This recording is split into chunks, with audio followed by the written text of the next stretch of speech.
Copper reacts with most carbon dioxide in the air and slowly loses its shiny brown surface.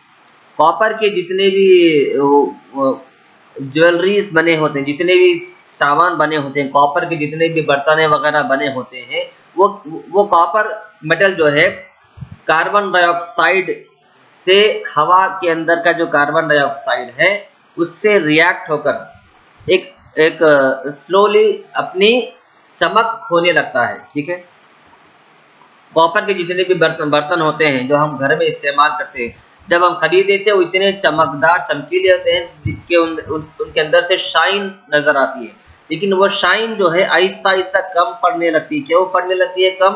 क्योंकि आहिस्ता आहिस्ता जैसा जैसा वक्त गुजरा वैसे वैसे ये कॉपर जो है हवा के अंदर के कार्बन डाइऑक्साइड से रिएक्ट होकर कॉपर कार्बोनेट में कन्वर्ट होता है।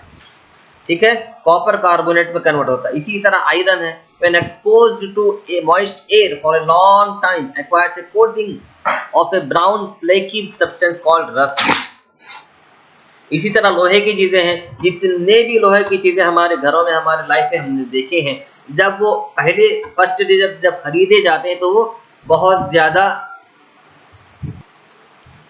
शाइनी चमकीले होते हैं। आयरन के जितने भी आयरन के सामान मौजूद हम खरीदते हैं, लोहे के सामान, वो बहुत ज़्यादा एकदम चमकीले और बहुत ज़्यादा अट्रैक्टिव नज़र आते हैं कब? जिस दिन हम खरीदते हैं। लेकिन जैसा जैसा उन्हें हवा में रख दिया जाता है, खुले एटमॉस्फेयर में रख दिया जाता है, तो वो आहिस्ता आहिस्ता हवा से रिएक्ट होकर उनके ऊपर एक परत, एक चॉकलेटी कलर की परत बनती है। चॉकलेटी कलर का लेयर फॉर्म होता है। वो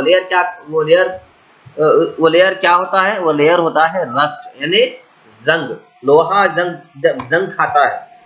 लोहे के सामानों को जब आप हवा में रख देंगे तो वो जंग पकड़ते हैं। वो क्या जंग पकड़ते हैं? Actually they react with oxygen atoms, they react with oxygen and gets converted to ferric oxides. ये फेरिक ऑक्साइड एक्चुअली क्या है? रस्ट होता है।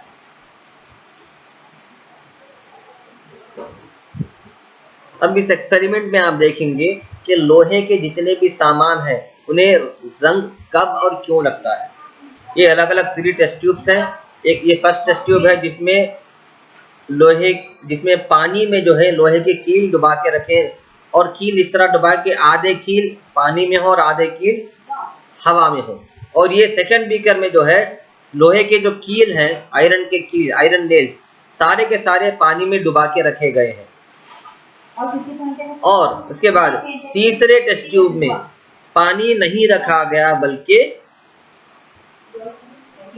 एनहाइड्रस कैल्शियम क्लोराइड के सॉलिड पार्टिकल्स के ऊपर लोहे के कील को टेस्ट ट्यूब में बंद किया गया है। और ये जरूरी है कि ये बंद करें। इसी को आपके एक्टिविटी में एक्सप्लेन किया गया है। Take 3 beakers and place clean iron nails in the each of them. 3 beakers में लोहे के कील प्लेस करिए, रखिए, जो कि क्लीन होना चाहिए। Label the test tube A, B and C. Test tube को नाम दीजिए। ये test tube A, test tube B, test tube सी।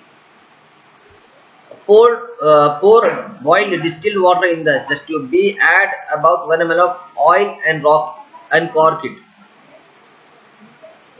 ठीक है, ये टेस्ट ट्यूब ए में जो है गर्म पानी ऐड कीजिए और इसमें कीलों को ऐसा रखिए कि कीले आधे पानी में हो और आधे टेस्ट ट्यूब के हवा में हो अंदर। Put some anhydrous calcium chloride in test tube C and cork it. Test tube C में थोड़ा सा एनहाइड्रस कैल्शियम क्लोराइड डाल के उसमें लोहे की कील रखकर उसे पैक कर दीजिए। और क्या नहीं, पैक कर दीजिए।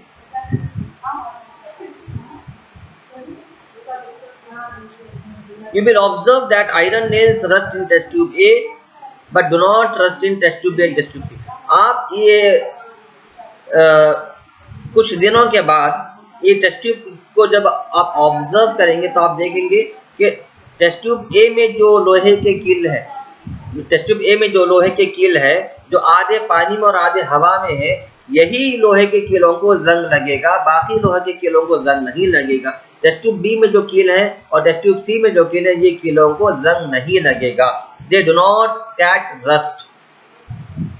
The nails are expose to both air and water. In test tube B the nails are expose to only water. एक बी टेस्ट में ये जो कील है सिर्फ और सिर्फ पानी में डुबाए गए हैं, उसमें उसे हवा में नहीं रखा गया, हवा लगने नहीं दिया गया। And in test tube C they are expose to dry air. और ये टेस्ट ट्यूब सी में जो है सिर्फ हवा है, पानी नहीं है। तो हमने ये देखा कि लोहे को जंग लगने के लिए पानी भी हो और हवा भी हो, दोनों चीजें अगर मौजूद है तो लोहा जंग लगता है। अगर लोहे को सिर्फ पानी में रखा जाए तो लोहे को जंग नहीं लगेगा, और अगर लोहे को सिर्फ हवा में रखा जाए तो लोहे को जंग नहीं लगेगा। तो नेक्स्ट टॉपिक है प्रिवेंशन ऑफ करोजन। ठीक है, the rusting of iron can be prevented by painting, oiling, greasing, galvanizing, chrome plating, anodizing और मेकिंग अलॉयज। अब ये लोहे को जंग लगने से कैसा रोका जाए, प्रिवेंट कैसे किया जाए, इसमें आपको समझाया गया, इस टॉपिक में समझाया गया प्रिवेंशन ऑफ करोजन, यानी लोहे को या फिर किसी और मेटल्स को जंग लगने से कैसा बचा के रखना है, कैसा महफूज रखना है। लोहे को जंग लगने से हमें महफूज रखना हो तो लोहे पे हम पेंट कर सकते हैं, ठीक है, या फिर लोहे पर ऑयलिंग कर सकते हैं, या फिर लोहे को ग्रीस लगा के रख सकते हैं, या लोहे को गैल्वेनाइज करके रख सकते हैं, लोहे के ऊपर क्रोम पेंट कर सकते हैं, क्रोम पेंटिंग कर सकते हैं, या फिर एनोडाइजिंग कर सकते हैं, या फिर उसकी अलॉयज बना सकते हैं।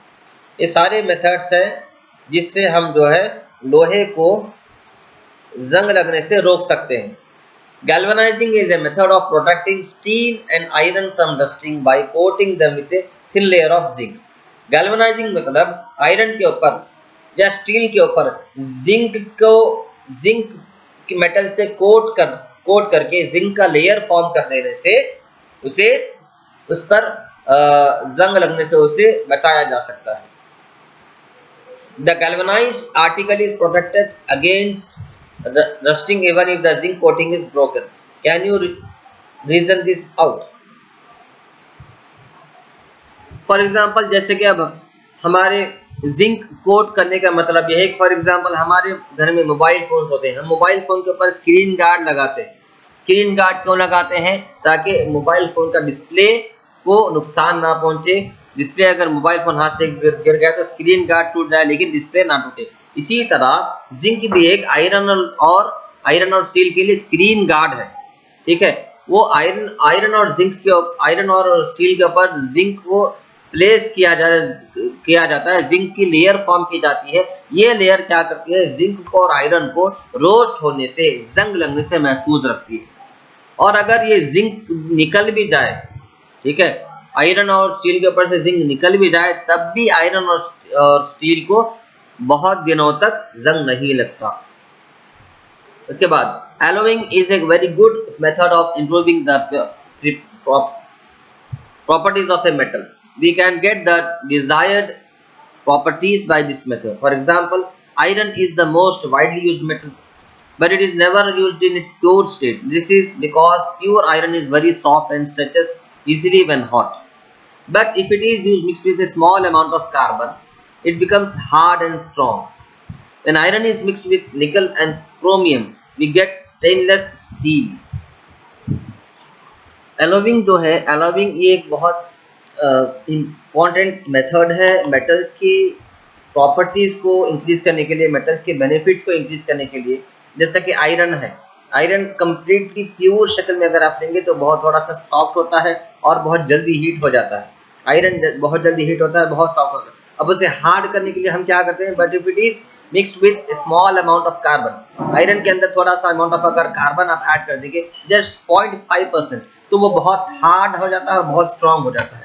उसी वजह से आज हम जितनी भी आयरन के चीजें इस्तेमाल करते हैं वो कम्प्लीटली आयरन नहीं होता, बल्कि वो उसके अंदर थोड़ा या तो थोड़ा कार्बन मिक्स होता है या फिर निकल और क्रोमियम मिक्स होता है। आयरन के अंदर अगर निकल और क्रोमियम ऐड करेंगे तो वो स्टेनलेस स्टील बन जाता है। आज जितने भी हमारे घरों में स्टेनलेस स्टील के सामान हम इस्तेमाल करते हैं वो actually iron plus nickel plus chromium होता है, और ये बहुत हार्ड होता है और इसको जंग नहीं लगता। This is important, so this is called as एलोविंग।